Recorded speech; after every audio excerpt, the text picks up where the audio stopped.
So here are the latest updates of what happened in Bulawayo over the weekend. So what we knew on the day was that there was an explosive that went off. We didn't know how it was detonated. We didn't know by whom was it detonated. We now know a lot since then. First of all, the President of the Republic, President Emmerson Mnangagwa, has issued a written press statement. In the press statement, he has made it very clear that what happened on Saturday was a terrorist attack. That's thing number one that we now know. We are dealing with a terrorist attack. So Zimbabwe is officially under terrorism attack. Number two, we know that the president gave an interview with BBC, and this is what the president said in the interview as to the extent of who is responsible for this act of terror. Take a listen.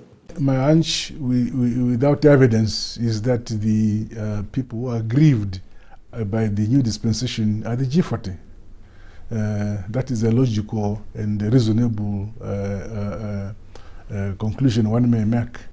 So we now know two things. We know that number one, it's a terrorist attack. We know that number two is being accredited to the highest suspect on the list is G40, who we all know is led by Grace Mugabe. Number three, we know that the president's press secretary issued a press statement. Anyone who knows anything about George Charamba knows he is very careful with his words. And in the press statement, he wrote this statement, which many have led to believe that is insinuating that this attack, this terrorism attack, is actually a result of internal conflict. Have a read of this.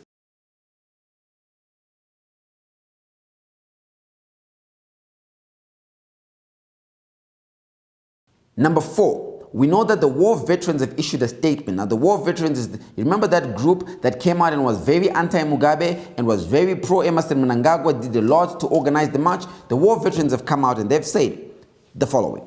We are very concerned as war veterans and as stockholders to what has happened to our president. It's not the first time that an attempt has been made on the life of the president. Our major concern is with our security sector. It would appear the people around the president are not competent enough, or they seem to be serving other motives.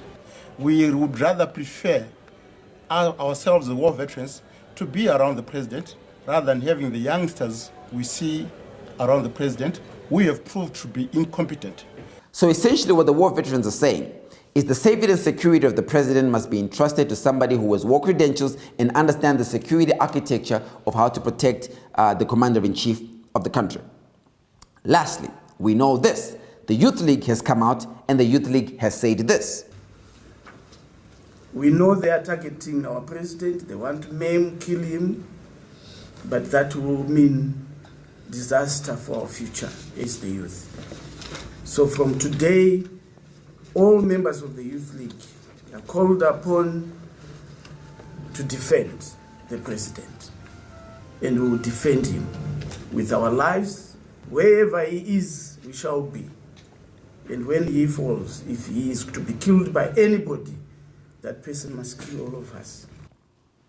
When you take all of those factors in place, this is the latest information we know so far as the result of the investigation. We must obviously take a moment to pay respects to the two security officers whose lives have been lost as a result of the attack on Saturday. May God rest their souls and may their sacrifice to this country forever be inscribed on the tablets of our hearts.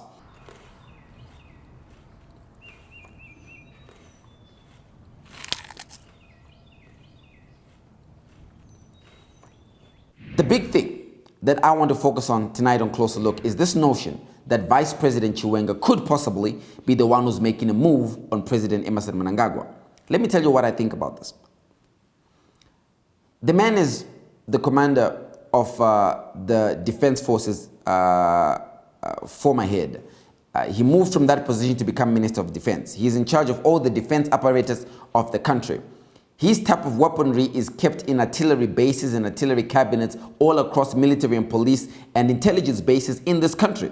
He has access to guns, he has access to grenades, he has access to the highest technology of weaponry we have in this country. But more than that, all the security personnel that is deployed to look after the president and his family are deployed at the guidance of General Chiwenga. I say that to say this.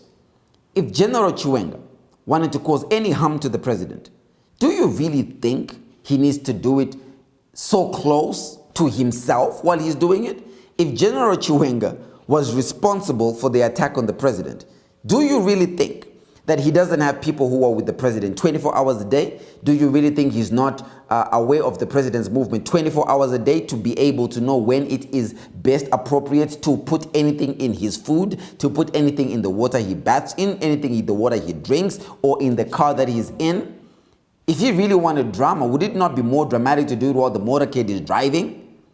General Chiwenga could not possibly have anything to do with this. When George Charamba insinuated that the internal residue could be a manifestation of this attack, what he really meant is this. When G40 left the party, some remnants of G40 were left within the party, and those remnants have the same scars that a lot of people in this country still have, where they have unattended issues that need to be dealt with, and those scars sometimes manifest into what we ended up seeing on the weekend. So we still wait for the investigation to conclude. But as for now, we know that the number one suspect that has been put on record by the president as a result of the facts that he is gathering is G40, of course led by Grace Mugabe. We're yet to find out more, and as more information comes, I will update you. As always, head bow. Hi guys, thank you for supporting the Lumumba Files. To make sure you don't miss a show, press the subscribe button below and the notification button, that's the one with the little bell, and you will always get told when I put up a show. Thank you for watching. Head bowed.